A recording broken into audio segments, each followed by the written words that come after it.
Kau baraka. Baka. Baraka. ನೀನು ಒಬ್ಬ ಇದ್ದರೆ ನನ್ನಿಂದ ಎಷ್ಟು ಜೀವಗಳು ಇದೊಂದು ಹಳಸಿರುವಾಗ ಯಾರಿಗೂ ಅಲ್ಲಿನೂ ಗೊತ್ತಾಗಲ್ಲಪ್ಪ ಹೋದ್ಮೇಲೆ ಎಲ್ಲರಿಗೂ ಅಲ್ಲಿ ಗೊತ್ತಾಗುತ್ತೆ. ಥ್ಯಾಂಕ್ ಯು ಸೋ ಮಚ್ ಎಲ್ರಿಗೂ ಥ್ಯಾಂಕ್ ಯು. ಒಂದು second happy birthday boss. Thank you. ಇದೊಂದು ಗಿಫ್ಟ್ ಕೊಡ್ಬೇಕು ಅನ್ನಿಸ್ತು. ನೋವು ಮಾಡ್ಕೋಬೇಡಿ ಅಕ್ಕ. ಸಾರಿ.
ಭೂಲೋಕದ ಸ್ವರ್ಗಕ್ಕೆ ಕಳಿಸಿದ್ದಾರೆ. ಭೂಲೋಕದಲ್ಲಿ ಸ್ವರ್ಗನ ಅದೆಲ್ಲಿದೆ ಅಂತೀರಾ? ಇದೇ ನೋಡಿ ನನ್ನ ಅಣ್ಣ ನಿರ್ಮಾಣ ಮಾಡಿರುವ ಜನಸ್ನೇಹಿ ಸ್ವರ್ಗ. ಹಾಯ್ ಅಣ್ಣ, ಮೊದಲನೇದಾಗಿ ಹುಟ್ಟುಹಬ್ಬದ ಶುಭಾಶಯಗಳು. ಹೇಗಿದ್ದೀಯಾ? ಅತ್ತಿಗೆ ಮಕ್ಕಳೆಲ್ಲ ಹೇಗಿದ್ದಾರೆ? ನೋಡ್ತಾ ಇರ್ತೀನಿ, ರಾತ್ರಿ ಹಗಲು ಒಂದೇ ಊಟ ನಿದ್ದೆ ಬಿಟ್ಟು ಸದಾ ಸಮಾಜ ಸೇವೆ ಅಂತ ಓಡಾಡ್ತಾ ಇದ್ದೀಯ. ನೀನು ಮಾಡೋ ಕೆಲಸನ ಜನ ಮೆಚ್ಚುತ್ತಾರೋ ಇಲ್ವೋ ಗೊತ್ತಿಲ್ಲ ಅಣ್ಣ, ಆದರೆ ಜನ ಅದನ್ನು ಖಂಡಿತ ಮೆಚ್ಚಿದ್ದಾನೆ. ನೀನು ಇಲ್ಲಿ ಸ್ವರ್ಗ ಕಟ್ಟಿದ್ದೀಯ, ಆದರೆ ಈ ಸ್ವರ್ಗದಲ್ಲಿ ನಾನೇ ಬದುಕೋಕ್ಕಾಗಲಿಲ್ಲ. ಏನು ಮಾಡಲಿ ಅಣ್ಣ, ಎಲ್ಲ ವಿಧಿಯ ಆಟ. ಭಗವಂತ ಒಂದು ಕಿತ್ತುಕೊಂಡ್ರೆ ಮತ್ತೊಂದು ಕೊಡ್ತಾನೆ ಅಂತಾರೆ. ಆದರೆ ನಿನ್ನ ಸೇವೆಗೆ ಮೆಚ್ಚಿ ಒಬ್ಬ ತಮ್ಮನನ್ನು ಕಿತ್ತುಕೊಂಡ. ಆದರೆ ಅದೇ ನೋವಿಗೆ ಭಗವಂತನೇ ಕಣ್ಣೀರಾಕಿ ನನ್ನಂಥ ಹಲವಾರು ತಮ್ಮಂದಿರನ್ನ ನಿನ್ನ ಬೆಂಗಾವಲಾಗಿ ಕೊಟ್ಟಿದ್ದಾನೆ. ರವಿ, ಕರ್ಣ, ಮೋಹನ, ಶ್ರೀಕಾಂತ, ಮನು, ಹೀಗೆ ಒಬ್ಬರಲ್ಲ ಒಬ್ಬರು ತಮ್ಮಂದಿರು ನಿನ್ನ ಹೆಗಲ ಮೇಲಿನ ಭಾರ ಹೊರುತ್ತಿದ್ದಾರೆ. ಅಂದ ಹಾಗೆ ನಾನೆಲ್ಲೂ ಹೋಗಿಲ್ಲಪ್ಪ. ನೀನು ರಕ್ಷಣೆ ಮಾಡು ಆ ಪ್ರತಿ ದೇವರ ಮಕ್ಕಳಲ್ಲಿ ನಾನಿದ್ದೇನೆ. ನಿನಗೇ ಗೊತ್ತಿಲ್ಲದೆ ನೀನು ಸೇವೆ ಮಾಡ್ತಾ ಇದೀಯ ಅಷ್ಟೇ. ಒಳ್ಳೆಯದಾಗಲಿ ಅಣ್ಣ. ಮತ್ತೊಮ್ಮೆ ಹುಟ್ಟುಹಬ್ಬದ ಶುಭಾಶಯಗಳು. ಹಾಗೆ ಇನ್ನೊಂದು ಮಾತಣ್ಣ, ನಿನ್ನ ಮುದ್ದು ಮಗಳ ಮಡಿಲ ಕೂಸಾಗಿ ಬಂದು ನಿನ್ನ ಹೆಗಲೇರಿ ಆಟ ಆಡ್ತೀನಿ. ಅಲ್ಲಿವರೆಗೂ ಕಾಯ್ತಾ ಇರೋಣ. ನನ್ನ ನೆನಪಲ್ಲಿ ಜಾಸ್ತಿ ಅಳಬೇಡ. ನೀನೇ ಬೆಳೆಸಿದ ಹೂವೊಂದು ಇಷ್ಟಪಟ್ಟು ದೇವರು ಅವನ ಮುಡಿಗೆ ಸೇರಿಸಿಕೊಂಡಿದ್ದಾನೆ ಅಷ್ಟೇ.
ನೆನಪಿರಲಿ, ನೀವು ನಂಬಬೇಕಿರುವುದು ಆಗಿನ ಆರಾಧ್ಯ ದೈವ ಶ್ರೀ ಧರ್ಮ ಶನೀಶ್ವರ ಸ್ವಾಮಿಯನ್ನಷ್ಟೇ. ಹೋಗಿ ಬಲ್ಲಣ್ಣ, ಸದಾ ನಿನ್ನ ಜೊತೆ ಇರ್ತೀನಿ. ನಿನ್ನ ಪ್ರೀತಿಯ ಧರ್ಮ.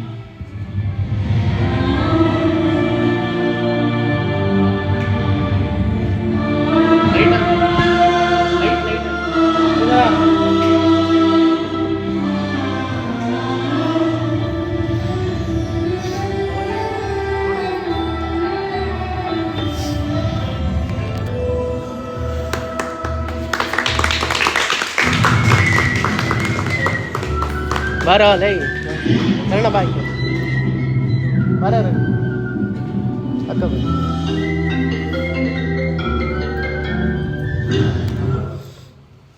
ಏನಿಸ್ತು ಅಕ್ಕ ಬನ್ನಿ ಬನ್ನಿ ಅಕ್ಕ. ಏನಿಸ್ತು ಬಸ್ ಎಮೋಷ್ನಲ್ ಆಗಬೇಡಿ. ಇದೊಂದು ಹಳಸು ಇರೋವಾಗ ಯಾರಿಗೂ ಅಲ್ಲಿನೂ ಗೊತ್ತಾಗಲ್ಲಪ್ಪ. ಹೋದ್ಮೇಲೆ ಎಲ್ಲರಿಗೂ ಅಲ್ಲಿ ಗೊತ್ತಾಗುತ್ತೆ. ಥ್ಯಾಂಕ್ ಯು ಸೋ ಮಚ್ ಎಲ್ರಿಗೂ. Thank you. ಒಂದು second happy birthday boss. Thank you. ಇದೊಂದು ಗಿಫ್ಟ್ ಕೊಡ್ಬೇಕು ಅನ್ನಿಸ್ತು. ನೋವು ಮಾಡ್ಕೋಬೇಡಿ ಅಕ್ಕ. ಸಾರಿ.